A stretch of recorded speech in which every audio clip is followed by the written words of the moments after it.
Indra Cica di Pengadilan Negeri Pontianak.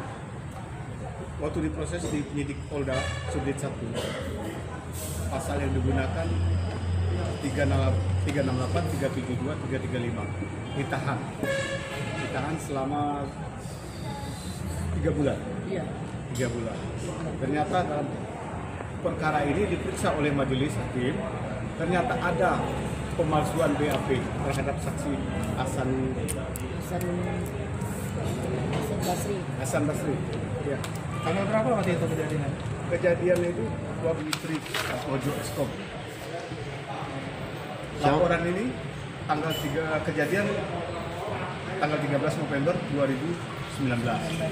Membuat laporan tanggal 14 November 2019. Kemudian ditetapkan tersangka itu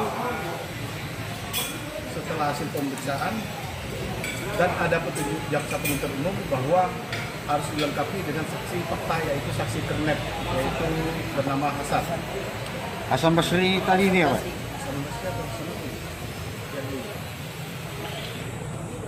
Setelah petunjuk jaksa dilengkapi, maka BAP itu dibuat. Melengkapi jaksa petunjuk jaksa, dibuatlah BAP. Seolah-olah ada orang yang di BAP, padahal tidak ada. Karena di dalam fakta sidang, saksi yang Hasan diajukan di persidangan menyangkal, saya tidak pernah ke Subdit 1 dan tidak pernah diperiksa. Berdasarkan putusan pengadilan. Menurut keterangan Hasan? Iya. Iya, menurut. BAP-nya. 14 November itu dugaan 368, 372, 335. Inilah BAP yang dipalsukan ini. Hasan ini tidak pernah memberikan keterangan di kepolisian. Karena Hasan ini sumpah dan ini pun tidak ada alamat. Alamatnya tidak ada. Ditanya oleh majelis hakim, pernah diperiksa? Saya tidak pernah datang ke Polda, apalagi diperiksa. Ternyata berarti kan ini kan membuat dan menggunakan berita acara palsu. Untuk yang menangani kasusnya Pak dari Polda siapa? Subdit 1 yang dipimpin oleh Kompol Iwan Setiawan. Jadi Hasan Basri ini setelah dikonfrontir, diajukan di persidangan, ditanya satu persatu, ini tanda tangan saudara, dia nyatakan tidak pernah menandatangani dan pernah apalagi datang ke Polda. Nah, seperti ini. Jadi penyidik ini atas perintah Kompol Iwan Setiawan. Dan ini yang nama Niman Salasa ini sudah di sel karena perkara lain. Penipuan. Dan ini tidak tanda tangan. Ini berkas laporan ini atas bebasnya Ibu saya laporkan ke Mabes Polri, yaitu seperti ini. Dan tanggal 27 kami sampai malam di BAP saya dampingi. Nah, jadi istilahnya kalau di propam sini bukan saya tidak percaya karena udah fakta. Iya. Banyak dilimpahkan. Ini kami datang langsung tanggal 27 pagi. BAP sebentar, Jumat stop, kami lanjutkan sampai jam 9 malam, kurang lebih 9 malam. Jadi bagaimana ketika Bapak pengacara ini melihat ini melanggar berita acara ini? Ya, dari putusan pengadilan dan fakta sidang itu menerangkan waktu itu bukan saya PH-nya, tapi PH-nya cukup teliti, ditanyakan gestur tubuh, ditanyakan kedatangannya. Jadi dalam putusan ini diperjelas juga bahwa menimbang bahwa saksi dihadapkan dalam persidangan bernama Hasan Basri menyangkal tidak pernah hadir ke Polda, apalagi menandatangani BAP tanggal 3 Februari tahun 2020. Tanggal 3 Februari tahun 2020. Februari. Inilah saksi fakta yang menurut jaksa dikasih petunjuk oleh penyidik, lengkapi. Namun mereka abal-abal. Di BAP dibuatlah BAP itu seolah-olah ada orangnya, padahal tidak ada orangnya. Boleh cerita dikit Pak kronologisnya dari awal sampai di Jadi pada saat sebelum di tanggal 13 si Sandi itu melaporkan saya itu mendapat telepon dan WA dengan ke partner bisnis saya, yaitu Budi Setiadi, Budi Pak Gema Kargo itu. Hati-hati, kamu ini mau dijebak mereka. Mereka itu siapa? Saril dan si Sarosa, bapak dari pelapor saya. Jadi saya berhati-hati. Nah, setelah itu pada tanggal 4/13 saya itu dipanggil ke Polda. Dibilang saya merampas kunci. Saya itu marah karena saya dibilang merampas, saya tidak pernah merampas. Nah, terjadilah keributan saya dengan Bapak Paujan. Bapak Paujan itu seolah-olah saya itu harus mengaku bahwa saya itu merampas kunci. Nah, sempat dia melontarkan kata pungli, disitulah saya langsung naik, langsung ribut sama beliau. Saya keluar, langsung karena saya di sini hanya dipanggil hanya untuk mediasi, kok tiba-tiba saya ditekan di dalam ruangan di situ, Subdit 3 waktu itu. Sekarang bapak itu jadi Kapolres Mempawah, Paujan namanya. Jadi pada saat itu saya melaporkan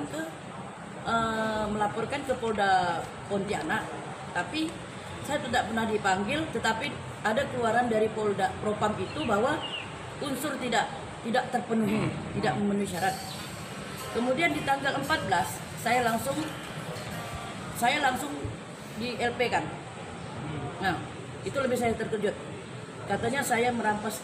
Iya, Pak. Iya, 14 itu saya dilaporkan langsung. Padahal tanggal 13 kita udah ada mediasi. Saya itu ribut dengan Paujan, bukan dengan si pelapor. Nah, akibat itulah mereka marah. Polisi ini marah. Bagaimana caranya supaya saya masuk penjara? Begitu. Setelah saya disangkakan 368, 372, 335. Saya kan tidak merasa, waktu itu saya tidak pakai pengacara karena saya pikir keadilan itu pasti faktanya nanti di persidangan. Begitu, Pak. Setelah memang faktanya persidangan waktu ditahan di Polda, jaksa sampai P19 itu 2 kali, Pak. Hampir dekat masa habisnya lagi. Kan saya kan ditahan 20, 40 kan. Nah, sisa harusnya 60, sisa 57 hari saya langsung jadi tersangka. Langsung di P21, di P21. Jadi atas petunjuk si Hasan tadi, itu atas petunjuk waktu fakta di persidangan, si jaksa ini sempat berdebat dengan polisi, berbalisan kan, karena jaksa juga tidak mau disalahkan di depan hakim, makanya dipanggil lah polisi tersebut yang penyidik saya, Pak Niman Selasa dengan Pak Agus, yang faktanya ini Pak Agus ini tidak pernah menandatangani, Pak. Hanya Pak Niman saja yang menandatangani. Nah, ini, Pak. Ini kan ada 2 sini, Pak. Nah, jadi begitu jelinya waktu itu pengacara saya, Pak Henry Rifai, karena dilihatnya janggal, sedangkan perkataan si Hasan ini sama persis dengan seperti copy paste dengan si supir. Nah, pada saat itu penyidik membawa foto di persidangan, itu bukan fotonya si itu, Pak, supir. Bukan fotonya si Hasan, tetapi foto supir, Pak. Dia agak gelap-gelap kan gitu, Pak. Saya sangat yakin karena perkataan supirnya Dirja, supir Dirja. Nah, jadi ada 2 orang lagi, Pak, yang mendengar pada saat itu. Pun oleh teman saya, Pak Budi Setiadi, bahwa saya akan dilaporkan. Nah, begitu, Pak. Selama ini bisnis apa? Saya kebetulan mandor pelabuhan juga, lalu saya mempunyai ekspedisi juga, saya distributor juga, Pak. Jadi mungkin saya baru dalam bisnis ini dalam 6 tahun. Mungkin karena saya ya agak lumayan maju lah, mungkin dia ya bagaimana caranya. Nah, kebetulan saya ada konflik kepada Pak Saril yang di pelabuhan itu juga sama. Kalau di posisi dia sama dengan saya. Nah, jadi Saril ini berdekatan sekali sama si sebenarnya saya tidak tahu dengan Iwan Kompol ini. Di tanggal 20 saya itu pergi ke Polda, sempat saya fotoin, ponaan saya motoin saya pas saya ngomong sama Pak Pak Iwan Kompol, Iwan Setiawan Kompol Iwan tuh. Ya, lalu dia bilang, kamu kenal sama saya? Dia bilang gitu ya. Saya bilang tidak. Wah, berarti kamu pemain baru. Dia bilang seperti, oh iya Pak. Saya bilang, kenapa Pak? Jadi menurut Bapak pengacara gimana tanggapannya? Yang hukum apa yang dilakukan ini? Terhadap pemberkasan perkara ini, karena dugaan tindak pidana 263-266 membuat dan menggunakan BAP palsu integritas. Ya. Karena akibat itu kan putusan bebas, Iya. kan dipaksakan perkara. Ya. Awal mulanya 3 pasal, tiba-tiba oleh jaksa jadikan 1 pasal aja. Karena ini yang lain tidak memenuhi unsur. Ya, jadi yang dinaikkan 335 ayat 1 KUHP. Satu berkas ya? Ya, Satu satu berkas. aja. Pasalnya 3. Iya. Satu berkas dalam laporan Pasal. pas P21 jadi 1 pasal jaksa melimpahkan dengan pasal 335 perbuatan tidak menyenangkan.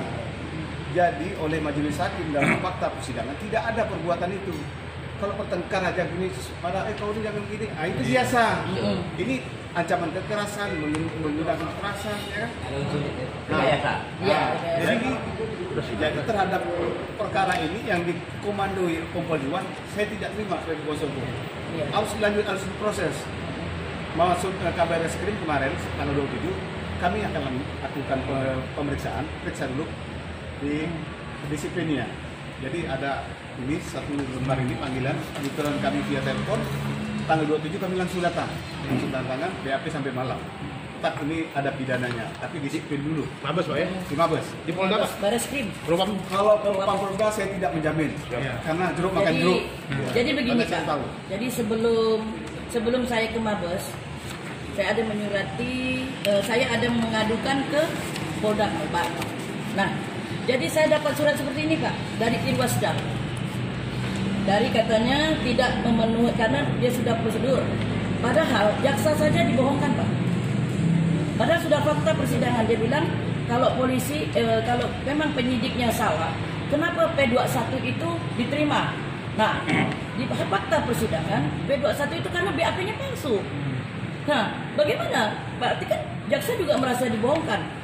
Makanya jaksa meminta majelis hakim untuk menghadirkan polisi ini, saksi verbalisan.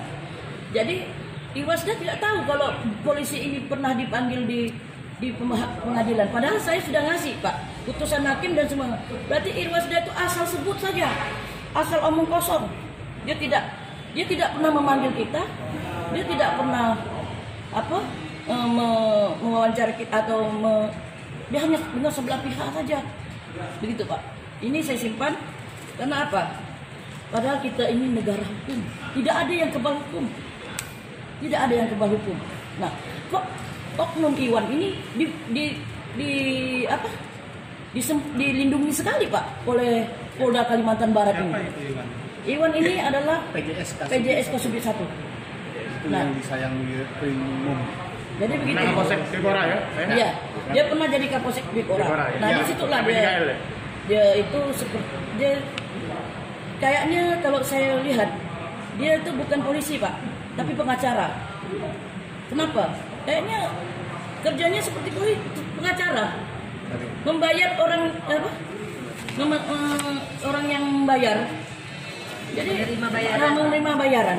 Karena apa? Karena saya pikir kalau polisi kan dengar dulu sebelah sini, dengar dulu sebelah sini kan seperti itu Pak. Nah begitu. Jadi dengan ini surat ini juga lah saya baru tahu kalau oh ini tidak bisa nih. Berarti Bapak ini menulis surat tapi tidak pernah memeriksa apa yang telah kita adukan. Berarti dia asal bunyi, asal buat. Apakah seorang harus seperti itu? Oknumnya harus dilindungi. Bagaimana negara kita nih Pak? Hancur semuanya kalau seperti ini. Nih, sekarang gini Pak, saya ada lagi 4 LP yang dibuatnya lagi. Saya udah beli barang tahun 2017. Nah, jelasnya mobil trailer. Jadi memang saya ada kerjasama dengan orang itu 2 tahun baru saya ambil karena orang itu kan lebih tahu pengalaman di pelabuhan. Nah, dalam 2 tahun itu saya mendapatlah keuntungan dari mobil yang saya bayar ini. Nah, begitu saya 2019 saya balik nama. Saya ambil karena dia udah tidak sesuai dengan apa yang perjanjian kita ambil. Lalu saya dibilang merampas. Setelah itu ada lagi dia bilang saya itu memalsukan. Nah, yang lucunya Pak, yang dia bilang palsu itu, kalau yang namakan kita balik nama atas dasar kwitansi jual beli, betul nggak Pak? Dasarnya jual beli adalah dasar kwitansi jual beli. Dia bilang saya memasukkan, tapi lucunya apa? PT saya tidak sesuai dengan kwitansi yang dibuatnya. Nah, disitulah saya yakin sekali Pak. Ini untuk yang kedua kali. Saya tahu maksud dia biar saya tidak bisa lepas dari jeratan hukum dia, masuk penjara. Biar tidak bisa melaporkan dia, perbuatan dia. Begitu Pak. Jadi ini ada 3 lagi saya dianukannya. Tapi saya buktikan semuanya. Nah, ini dia mau nahan lagi saya. Saya tidak tahu. Ibu pernah lapor balik? Ini sekarang saya lapor balik. Saya lapor balik, itulah dia mau menjerat hukum saya 3 lagi. 3 lagi laporannya pemalsuan, kwitansi jual beli, padahal fakta orang pun tahu kwitansi yang dibilangnya palsu itu bukan dari saya. Kwitansi yang disamsat ditukar dia. Masa ada orang seperti itu? Polisi seperti itu? Kan begitu Pak. Begitu jahatnya dia tuh Pak. Jadi dia memalukan sekali polisi, nama polisi. Tapi masih terlapor. Tapi masih saksi saya. Saksi. Jadi saya dampingi, saya klarifikasi ke Dirlantas, ke Kapolda, lapor balik juga. Lapor balik kalau kita di Krimum ini tidak akan jalan. Tidak jalan Pak. Mereka orang-orang seperti yang perkara sebelumnya saya tangani itu, siapa kepolisian saya sudah tahu. Makan sudah terbongkar juga. Sudah jelas-jelas. Izin Bang, saya mau mempertanyakan permasalahan hasil dari lapor polisi, ya kan? Yang di sini udah jelas 368. KUHP 335 serta 372. Yang jadi pertanyaan saya sini, 372 ini apa yang digelapkan? Tidak ada kan? Tidak ada. Kalau kita di bahasa hukumnya kan, kalau itu obscure libel ini kan? Iya. Batal dan nyata demi hukum. Mengapa ini tercantum di sini semua? Iya. Apakah ini semua barang yang sudah di BAP oleh Polda di sini, polisi khususnya Kalimantan Barat, yang Bapak sebagai PH ini udah membawa ke Baris Krim Pusat juga sesuai laporan ini? Ya, baru tanggal 26. Jadi 3 pasal yang diterapkan oleh penyidik ternyata di kejaksaan hanya 1 pasal aja. 1 pasal? Aja 1 pasal, yang lain tidak pakai, tidak ada unsurnya satupun. Jadi 335 dibuktikan sidang tidak memenuhi unsur juga. Ketika mereka memasukkan berkas ini kepada jaksa, udah P21 tahap 2. Ya. Tersangka beserta barang bukti. Ya. Kalau P21 belum, Mbak ya? Iya. Belum. Ini pasal-pasal ini pasal-pasal yang kecil yang dipaksakan naik. Iya. Karena biar bisa nahan saya dulu Pak. Biar saya tidak bisa bekerja. Biar adiknya Saril itu kawannya si Kompol Iwan itu biar merampas pekerjaan saya.